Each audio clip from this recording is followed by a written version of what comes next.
Hello friends, mega civil services academy Hazaribagh में आपका स्वागत है। चलिए आज का वीडियो हम लोग देखते हैं, टेस्ट के जो क्वेश्चन का एक्सप्लेनेशन देखते हैं। यानी जो भी टेस्ट में आपका क्वेश्चन था जिसमें जो आपका डॉट और समझ लेंगे वो कैसे बनेगा, है ना।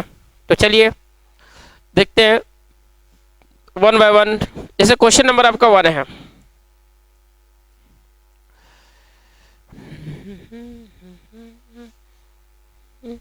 आज हम लोग मैथ्स का क्वेश्चन का एक्सप्लेनेशन देखेंगे, फिर हम लोग नेक्स्ट क्लास में जो है वो रीजनिंग का भी देख लेंगे। हाँ, तो 1 बाय 1 करके देखते हैं। देखिए मैथ्स में आपका दिया हुआ अर्धवार्षिक रूप में संयोजित चक्रवृद्धि ब्याज की 10% वार्षिक दर से 800 रुपये की धनराशि कितने वर्ष में 926.10 रुपये हो जाएगी। अर्धवार्षिक रूप में संयोजित चक्रवृद्धि ब्याज की दर दिया हुआ रेट, आपका जो दिया हुआ रेट दिया हुआ 10% पर एनएम है, तो हाफ ईयरली कितना होगा 10/2 यानी कितना हो जाएगा 5%। 5 वर्ष परसेंट जो होगा ये प्रत्येक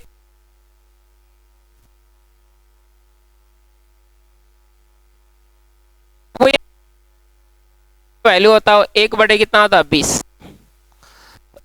20 होता है। मतलब अर्धवार्षिक रूप में संयोजित चक्रवृद्धि ब्याज की 10% वार्षिक दर से 800 रुपये की राशि कितने वर्ष में 926.10 रुपये हो जाएगी। मतलब 800 रुपये की राशि जो है कितने वर्ष में 926.10 रुपया हो जाएगी। पॉइंट हटाओगे यहाँ पे 00 आएगा, 1010 कट जाएगा। यानी कि आपको चाहिए क्या 8000 रुपया जो है वो 9261 रुपया कब बनेगा वो आपको निकालना है। तो हम लोग क्या देख रहे हैं यहाँ कि 20 रुपया आपका 21 रुपया हो रहा है। 20 रुपया 21 रुपया हो रहा है कितने महीने में 6 महीने में। फिर आपका 20 रुपया होगा 21 रुपया कितने महीने में 6 महीने में। और 20 रुपया होगा आपका 21 रुपया कितने महीने में 6 महीने में। अब यदि हम लोग बात करें इसको गुना करें तो 20 × 20 × 20 कितना हो जाएगा आपका 8000 और 21 × 21 × 21 कितना हो जाएगा 9261। कितना टाइम हो गया मेरे पास 6 महीना 12 महीना और 6 महीना 18 महीना। 18 महीना बराबर कितना हो जाएगा आपका 1.5 वर्ष होगा। ठीक है, तो इस क्वेश्चन का आंसर होगा आपका ये होगा। चलिए नेक्स्ट।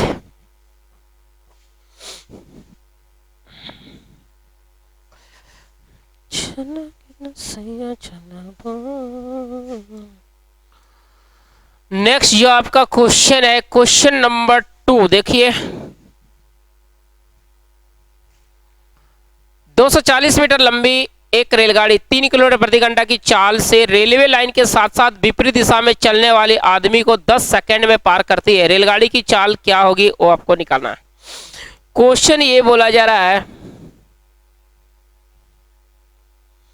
कि 240 मीटर लंबी एक रेलगाड़ी जो है जिसकी लंबाई दिया हुआ 240 मीटर दिया हुआ। एक रेलगाड़ी है जिसकी लंबाई दे दिया हुआ 240 मीटर। 240 मीटर लंबी एक रेलगाड़ी है। 3 किलोमीटर प्रति घंटा की चाल से रेलवे लाइन के साथ साथ विपरीत दिशा में चलने वाले एक आदमी जो है इधर से जो है वो दौड़ रहा है जिसका स्पीड दिया हुआ 3 किलोमीटर पर आवर दिया हुआ है। ठीक है, वो दौड़ रहा है। बोला जा रहा है दिशा में चलने वाली आदमी को जो है 10 सेकंड में पार। एक गाड़ी जो इस आदमी को पार करने का जो टाइमिंग है, इस आदमी को पार करने का टाइमिंग दिया हुआ कितना 10 सेकंड दिया हुआ। तो निकालना रेलगाड़ी की चाल क्या, मान लेते हैं x किलोमीटर पर आवर। तो आपको पता है क्या पार करने का समय बराबर होता है दोनों का बीच की दूरी। तो समय आपके पास दिया हुआ 10 सेकंड, दोनों का बीच की दूरी। मतलब यदि कोई रेलगाड़ी किसी व्यक्ति को पार करती है, किसी पेड़ को पार करती है या किसी खंभे को पार करती है, तो उसको पार करने में रेलगाड़ी के द्वारा तय की गई जो दूरी होता है वो गाड़ी का लंबाई होता है, 240 मीटर हो जाएगा। बड़े सापेक्ष चाल अपोजिट डायरेक्शन में है तो क्या होगा ये जुटेगा। तो x प्लस क्या करोगे 3, ये आपका मीटर में और 1 किलोमीटर पर आवर में। मीटर पर सेकंड में चेंज करने के लिए 5/18, 18 कहाँ जाएगा ऊपर। यदि काट दोगे 0 से 0 आपका कट जाएगा, 5 का टेबल से तो कटेगा नहीं। अब यहाँ पे देखिए सीधा जो है वो गुणा किए 5 × 3 कितना आएगा, ये 5 × x 5x प्लस हो जाएगा आपका 15 बराबर हो जाएगा आपका कितना, गुना करो 18 × 4 72 का 2 बैलेंस हो जाएगा आपका 7। 18 × 2 36 और 7 43 आएगा 432। तो 5x बराबर इसमें 15 घटा दो तो 32 में से 15 यदि आप घटाओगे तो कितना मिल जाएगा आपका 17। 12 में 5 जाएगा 7 और यहाँ पे हो जाएगा आपका 2 में 1 417। अब x बराबर डिवाइड करोगे तो क्या निकलेगा 83 पॉइंट क्या निकलेगा 4 किलोमीटर पर आवर। इस क्वेश्चन का आंसर आनी सी होगा। ठीक है, चलिए फटाफट स्क्रीनशॉट लीजिए आप लोग। नेक्स्ट,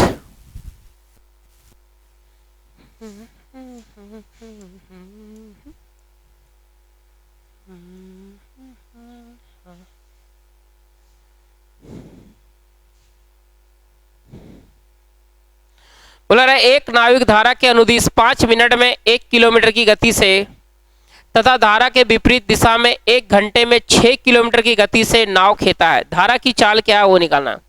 एक नाविक धारा के अनुदिश 5 मिनट में 1 किलोमीटर जाता, मतलब ये हुआ कि 5 मिनट में जब वो 1 किलोमीटर जाता है तो 5 मिनट में 1 किलोमीटर जाता है, मतलब हम देखेंगे 5 मिनट बराबर यदि ये लिखता है कि 1 किलोमीटर जाता है तो हम 60 मिनट में निकाल सकते हैं। क्या 60 मिनट में कितना हो जाएगा 1/5 गुने हो जाएगा आपका 60, एक कट जाएगा आपका 12 बार में, मतलब 12 किलोमीटर पर आवर। हम ये कह सकते हैं कि 1 घंटे में वो कितना जाएगा 12 किलोमीटर पर आवर। और लेकिन 1 घंटे में 12 किलोमीटर पर आवर धारा के अनुदिश आने की धारा के साथ में जा रहा है। ठीक है, ये आपका धारा के साथ में। फिर बोला रहा है कि तथा धारा के विपरीत दिशा में 1 घंटे में 6 किलोमीटर जाता, और विपरीत दिशा में जो इसका स्पीड दे दिया हुआ 1 घंटे में दिया हुआ 6 किलोमीटर पर आवर दिया हुआ, 6 किलोमीटर पर आवर। तो बोला रहा धारा की चाल क्या है वो निकालना। तो धारा का स्पीड निकालने के लिए हम लोग क्या जानते हैं, धारा का स्पीड निकालने के लिए जब धारा के साथ में नाव का चाल दिया हो और धारा के विपरीत में भी नाव का चाल दिया हो, तो धारा का चाल निकालने के लिए इस धारा के साथ में चाल माइनस धारा के विपरीत में चाल बटे क्या करते हैं 2, यानी कि x plus Y x minus Y बटे 2। 12 में 6 जाएगा 6 बटे 2, यानी कितना आएगा 3। आंसर आएगा 3 किलोमीटर पर आवर। ठीक है, नहीं समझ में आया तो देखिए यहाँ पे रफ करते हैं। धारा के साथ में किसका किसका चाल होगा, एक नाव का होगा और प्लस क्या होगा धारा का। नाव प्लस धारा बराबर 12 दिया हुआ, और धारा के विपरीत में क्या होगा नाव माइनस धारा होगा, बराबर आपका हो जाएगा 6 हो जाएगा। अब देखो ए नाव धारा का निकालना, इसको घटा दो, माइनस प्लस माइनस एक कट जाएगा, धारा प्लस धारा 2 इंटू धारा बराबर हो जाएगा आपका 6, तो धारा बराबर कितना आ जाएगा 3 आएगा। ठीक है, चलिए नेक्स्ट क्वेश्चन नंबर 4 आपका टाइम एंड वर्क का क्वेश्चन है।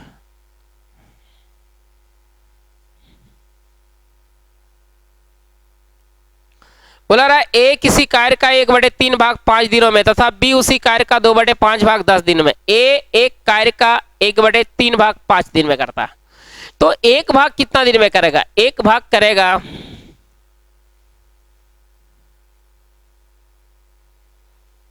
ए किसी कार्य का 1/3 भाग 5 दिन में, तो ए पूरा कार्य जो करेगा वो पूरा कार्य कितना दिन में करेगा, देखो पूरा कार्य 5 या 15 दिन में करेगा। बी उसी कार्य का 2/5 भाग 10 दिन में, 2/5 भाग 10 दिन में, तो बी पूरे काम को कितना दिन में करेगा, ये 2 से कटेगा आपका 5 बार में, 5 गुने 5 25 दिन में करेगा, है ना, क्योंकि 2 से कट जाएगा ना आपका 5 बार में, 5 गुने 5 25। अब ए तथा बी मिलकर उस कार्य को कितने दिनों में करेगा, एक तो आसान है, एलसीएम हो जाएगा आपका कितना 75 75, यहाँ पे हो जाएगा आपका 5, यहाँ पे हो जाएगा आपका 3, यानी समय जो होगा वो 75/8, यानी कि 9.3/8 घंटा, घंटा नहीं दिन होगा, है ना। नेक्स्ट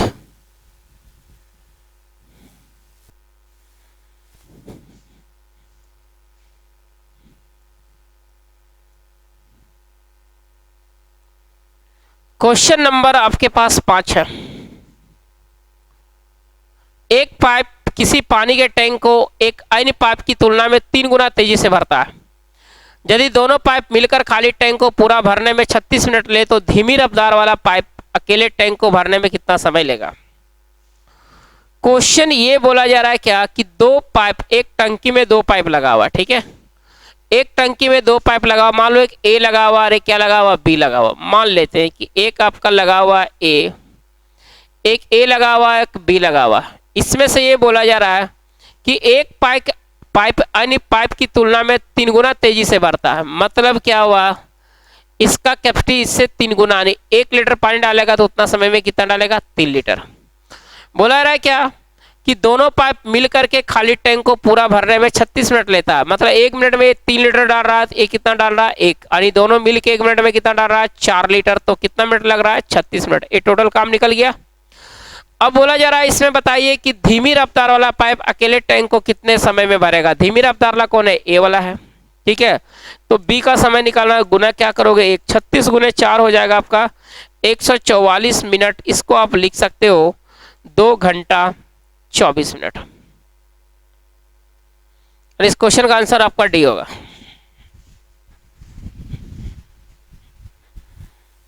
चलिए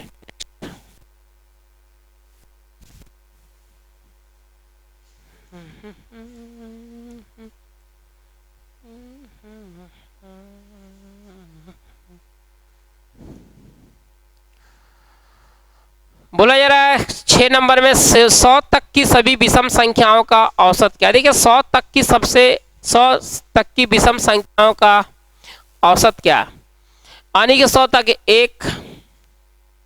100 तक की विषम संख्या बात करें 1, 3, 5, 7, 9 ... 99। तो इसका औसत निकालने के लिए सबसे पहले क्या चाहिए, सम चाहिए और नंबर चाहिए। तो देखिए एन नंबर एन कितना हो जाएगा, एन यदि हम लोग बात करें का क्या होगा, ऑड नंबर होगा। सम यदि इसका निकालेंगे तो सम कितना हो जाएगा, एन स्क्वायर होता है, ठीक है, यानी 50 का स्क्वायर आपका हो जाएगा 2500। अब इसमें एवरेज निकालोगे तो एवरेज बराबर क्या होगा, सम आपका 2500 है और नंबर कितना हो जाएगा आपका 50, 0 0 कट जाएगा, 1 कट जाएगा आपका 5, यानी यदि हम लोग बात करें तो कितना आ जाएगा आपका 50 आएगा। चलो नेक्स्ट,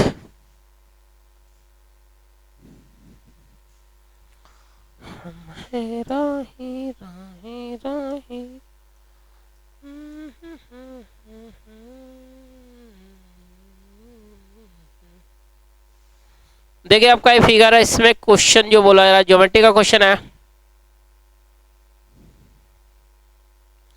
इसमें बोला रहा है AC और BD आपका पैरेलल है। AC ए आपका लाइन AC है और ए आपका BD है। ये दोनों जब पैरेलल है तो ए आपका संगत कौन होगा, ठीक है। यदि ये 65 है, पूरा 65 होगा तो 65 में ये 25 घटा दो, ये पूरा 65 होगा तो 65 में यदि ये 25 घटा होगा तो ए वाला एंगल कितना बच जाएगा, देखो ए वाला एंगल आपका बच जाएगा 40 डिग्री। तो पूछा जा रहा है क्या बताइए, और फिर बोला रहा BF बराबर AF, BF बराबर AF। इस ट्रेंगल में देखो, ये ट्रेंगल यहाँ से हम निकाल दे रहे हैं, यहाँ पे आपको F दिख रहा होगा, यहाँ पे A दिख रहा होगा, यहाँ पे B। बोला रहा है क्या ये BF बराबर जो बता रहा है, BF बराबर बता रहा है AF, ये BF और AF दोनों बराबर है। इसमें यदि ये मेरा 40 है तो A भी मेरा कितना हो जाएगा, 40 होगा। आपसे क्या पूछा रहा है, एंगल BFE क्या होगा, BFE यानी ये देखो बढ़ा हुआ है ना, और यहाँ पे E है तो BFE। हम लोग को ये पता है कि यदि किसी भी त्रिभुज का एक साइड यदि हम लोग बढ़ाते हैं तो जो एक्सटीरियर एंगल बनता है वो इसके सम्मुख सामने दो इंटीरियर एंगल के सम के क्या होगा, बराबर होगा। यानी कि ये 40 प्लस कितना हो जाएगा, 40 बराबर कितना डिग्री आएगा, 80 डिग्री आएगा। या फिर आप क्या करो, 40 प्लस 40 80, तो 180 में 80 घटा 100, फिर लाइन पे बना कौन 180, 180 में 100 घटाओगे कितना आएगा, 80 आएगा, ठीक है। चलो नेक्स्ट,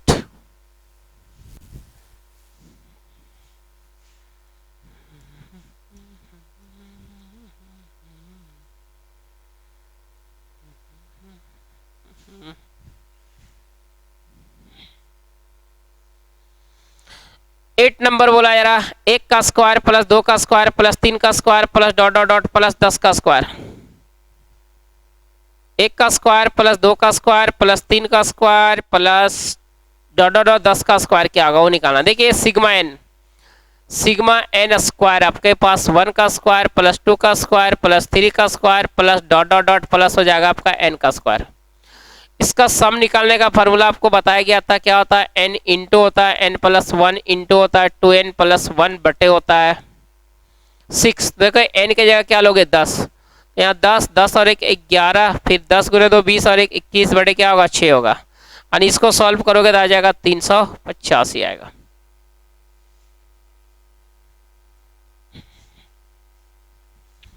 चलिए नेक्स्ट।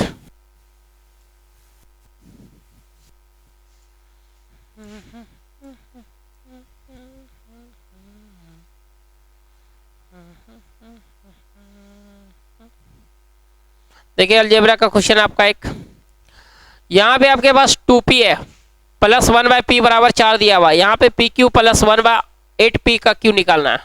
देखो यहाँ pq चाहिए, यानी यदि हम q करेंगे तो सबसे पहले q करने से पहले यहाँ पे क्या करना पड़ेगा, 2 हटाना पड़ेगा, तब आपको सिर्फ pq मिलेगा।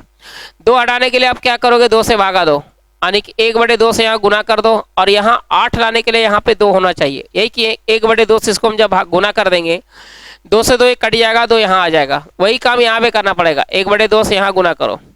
अब आपके पास क्या आ जाएगा, देखिए मिलेगा आपका 2 हट जाएगा, सिर्फ p मिलेगा प्लस 1 बटे क्या मिलेगा 2p बराबर इधर क्या मिलेगा 2।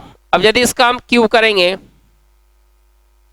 तो देखो 1 का q मिलेगा आपको, p का q प्लस 1 बटे क्या हो जाएगा 2 गुने 2 4 गुने 2 क्या होगा 8p का q बराबर 2 का q कितना होगा 8, प्लस है तो -3 ab में a और 1 कट जाएगा, 1/2 क्या होगा बचेगा, और इंटू a प्लस b में क्या होगा 2 से 2 कटेगा, 8 में से 3 जाएगा, कितना बचेगा 5 बचेगा। नेक्स्ट।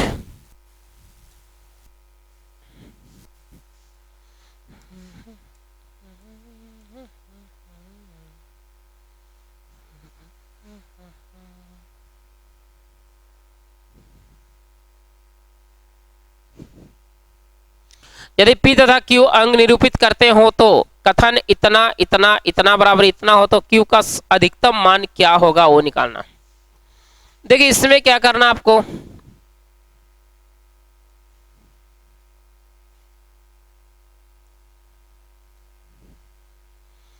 ये आपके पास दिया हुआ 5p दिया हुआ 5 दिया हुआ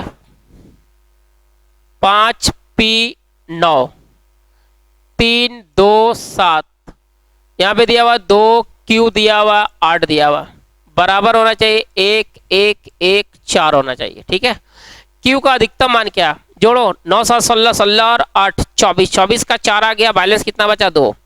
अब क्या करना, q का मैक्सिमम मान जो है वो आप प्रीफर कर लो ऑप्शन से, ठीक है। क्या हो सकता है, जैसे हम 7 यहाँ टिक लगा हुआ 7 ले लेते हैं, 7 यहाँ पे रखोगे, 7 और 2 9, 9 और 2 11, 11 और यहाँ पे रख दोगे कितना तो 11। यहाँ पे मैक्सिमम मान q का कितना दिया हुआ, q का मैक्सिमम मान आपका दे दिया हुआ 7, यहाँ पे बैलेंस मेरे पास बच गया 24 बच गया था, तो 7 7 और 2 9, 9 और 2 11। अब यहाँ पे मेरे पास कितना चाहिए 21 चाहिए, तो 7 मैक्सिमम नंग का हम q हो गया, ये आपका हो जाएगा 5p और 9 3 2 7, यहाँ 2 9 8 हो जाएगा। मैं बुला रहा है क्या 1 1 1 4 है, q का अधिकतम संभव मान क्या होगा वो निकालना।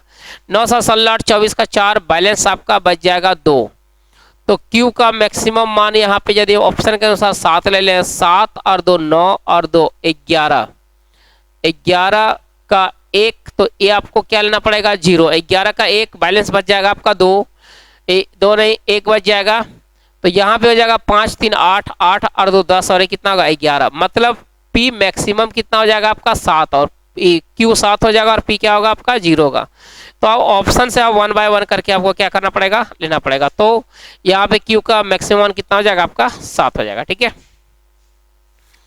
चलो नेक्स्ट, यहाँ पे देखिए आपके पास दिया हुआ है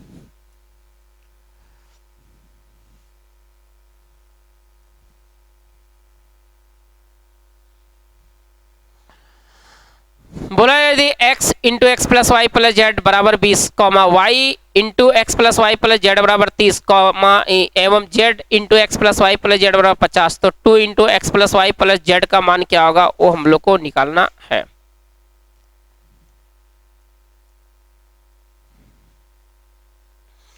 यहाँ पे देखो हम लोग को निकालना है x plus Y plus Z. यहाँ पे एक्स आपके पास है, एक्स इंटू दिया हुआ x plus Y plus Z बराबर 20 बता रहा है। फिर दिया हुआ वाई इंटू दिया हुआ x plus Y plus Z बराबर दिया हुआ कितना बता रहा, 30 बता रहा। और फिर आपके पास दिया हुआ z into x plus Y plus Z बराबर बता रहा है कितना बता रहा है, 50। अब हम लोग को निकालना है x plus Y plus z निकालना है। देखो यदि हम लोग जोड़ देंगे तो ये x plus Y plus Z common आएगा तो भी बच जाएगा मेरे पास क्या, x plus Y plus z बचेगा। यानी इतना प्लस इतना करेंगे तो तीनों में मेरे पास X plus Y plus Z आएगा। तो X plus Y plus Z common ले लेंगे तो मेरे पास बचेगा भी क्या, x plus Y plus Z बराबर देखो 50 30 80 और 20 कितना आ जाएगा, 100। अब ये देखिए कितना, यदि इसका स्क्वायर करेंगे इतना इंटू इतना, इसका स्क्वायर मतलब सिर्फ x plus Y plus z क्या मिलेगा आपको, 10 मिलेगा। लेकिन आपसे क्या पूछा रहा, ट्वाइस ऑफ एक्स प्लस, इसीलिए twice of x plus Y plus Z बराबर हो जाएगा आपका 10 गुने 2 यानी कितना हो जाएगा, 20।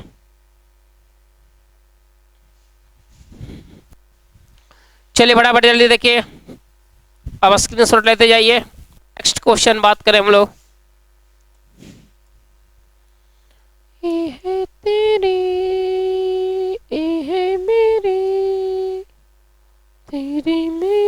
तेरी मेरी बोला रहा किसी समबाहु त्रिभुज के अंतर्गत में स्थित किसी बिंदु से तीनों भुजाओं पर डाले गए लंबों की लंबाई क्रमशः 6 सेंटीमीटर, 7 सेंटीमीटर तथा 8 सेंटीमीटर है। त्रिभुज की भुजा की लंबाई क्या है वो निकालना।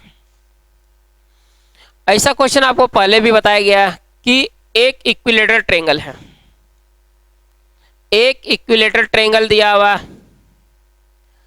इसमें से अंदर में एक बिंदु हो गया यानी इससे तीनों भुजाओं पर जो डाला गया जो लंब है, इस लंब का लंबाई दे दिया हुआ कितना कितना दे दिया हुआ, 6 सेंटीमीटर दिया हुआ, 7 सेंटीमीटर दिया हुआ, 8 सेंटीमीटर। इसमें भुजा की लंबाई क्या होगा, तो भुजा इसका हम लोग जानते हैं भुजा बराबर होता है, यानी कि भुजा बराबर जो हो जाएगा आपका यहाँ पे हो जाएगा आपका a बराबर 4 बटे हो जाएगा √3 इंटू हो जाएगा आपका पहला लंबा दूरी यानी 6 बटे क्या होगा 2 प्लस 7 बाय कितना होगा 2 प्लस 8 बाय कितना होगा 2। सबका डिनोमिनेटर क्या 2 है तो एलसीएम भी 2 आएगा, तो 4 बटे √3 गुने हो जाएगा आपका 2। देखो 7 और 6 13, 13 8 कितना होता है 21। अब यहाँ पे यदि बात करें 2 से काट दो ये 2 बार में, एक काटोगे 3 से कितना बार में 7 √3, 7 गुने 2 कितना आएगा 14 √3 आएगा।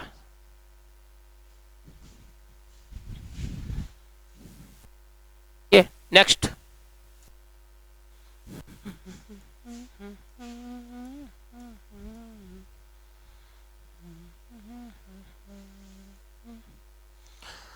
यहाँ पे आपके पास दिया हुआ एक्स कॉट थीटा, एक्स बराबर cot theta plus cosec theta, तो निकालना इसका मान निकालना 1 प्लस कॉट थीटा बटे 1 माइनस कॉट थीटा। आपको ये बताया गया है कॉट थीटा या आने आप जानते हो क्या cosec theta plus cot theta बराबर आपका दिया हुआ एक्स, तो यहाँ पे क्या होगा आपका cosec theta minus cot theta equal to हो जाएगा 1/x।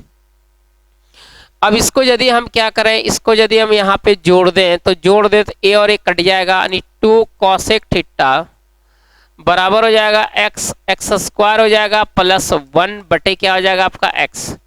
तो कोसेक थीटा बराबर जो आपके पास आएगा वो x स्क्वायर प्लस 1 बटे क्या आएगा 2x। मतलब ये हो गया ए हाइपोटेनस है और ए आपका परपेंडिकुलर है, बेस भी आपका निकलेगा वो x स्क्वायर माइनस 1 निकलेगा। ठीक है, तो जब बेस x स्क्वायर माइनस 1 निकलेगा तो आप क्या करोगे, यहाँ पे आपको निकालना है क्या 1 माइनस कॉस 1 माइनस निकालना है कॉस थीटा और बटे 1 प्लस निकालना है कॉस, नहीं 1 प्लस कॉस थीटा यानी 1 प्लस कॉस थीटा, कॉस मतलब क्या हो गया base by hypotenuse, base by hypotenuse x square minus 1 बटे हाइपोटेनस कितना आपका है एक्स स्क्वायर प्लस 1। यहाँ पे हो जाएगा 1 माइनस हो जाएगा आपका एक्स स्क्वायर माइनस 1 बटे एक्स स्क्वायर प्लस 1। अब यदि इसको हम लोग सॉल्व करेंगे तो क्या मिलेगा, ए कट जाएगा 1, यहाँ पे हो जाएगा आपका एक्स स्क्वायर प्लस 1 प्लस हो जाएगा एक्स स्क्वायर माइनस 1, यहाँ पे हो जाएगा आपका x square plus 1 minus x square plus 1। ए और एक कट जाएगा, यहाँ ए और ए कटेगा, इधर बच जाएगा 2x² बटे बच जाएगा आपका 2, ये 2 कट जाएगा, यानी कितना हो जाएगा आपका x²।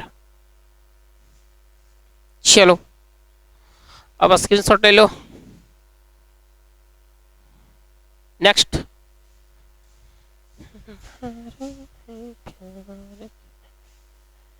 ये क्या हो गया?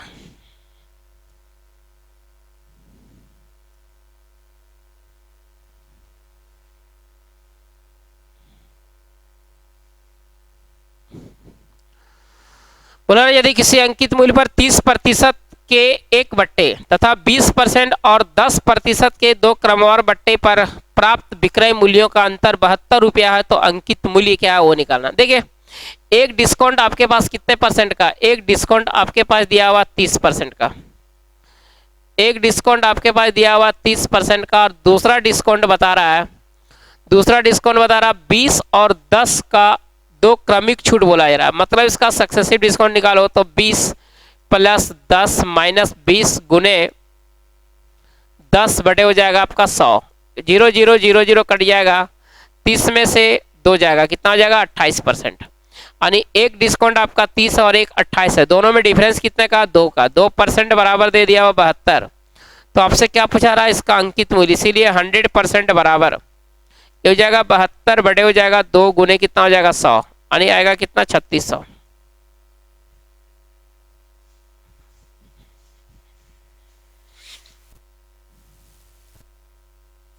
Next,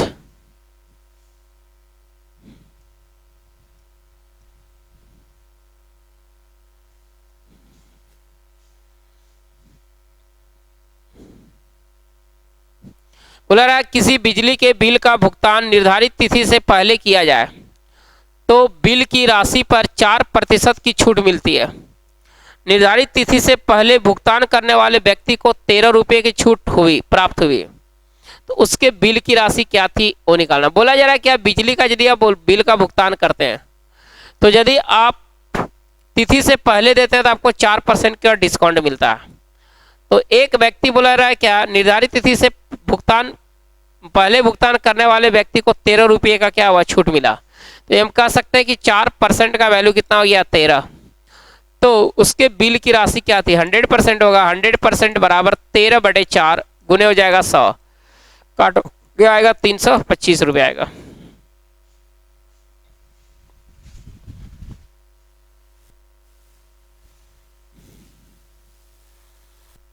next,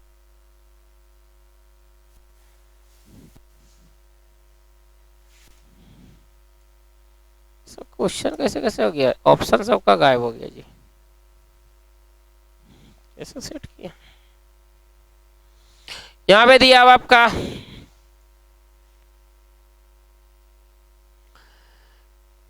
angle CBA 35, CBA 35, CBA A 35 दिया हुआ, एंगल BAC 55, BAC 55 दिया हुआ, BAC 55 दिया हुआ, एंगल BAT बराबर 65, BAT BAT BAT ए पूरा दिया हुआ आपका 65, ए भी कितना हो जाएगा 65, तो निकालना एंगल BDA निकालना, BDA निकालना, यानी यहां से आपको दिख रहा होगा ये चक्री चतुर्भुज,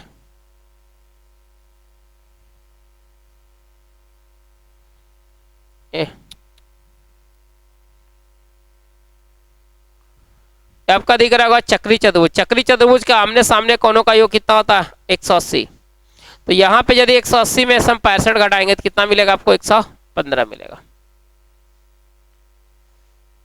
चलो नेक्स्ट, गलत आंसर होगा, 90 नहीं होगा।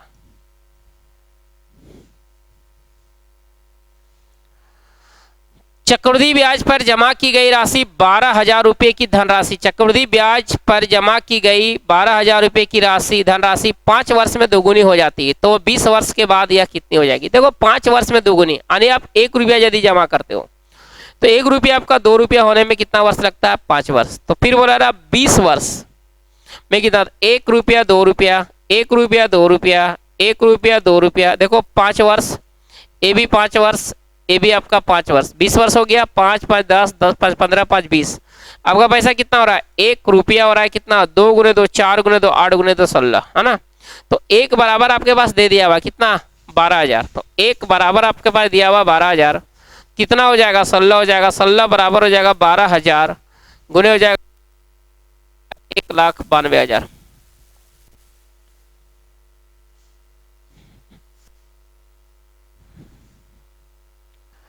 चलो नेक्स्ट।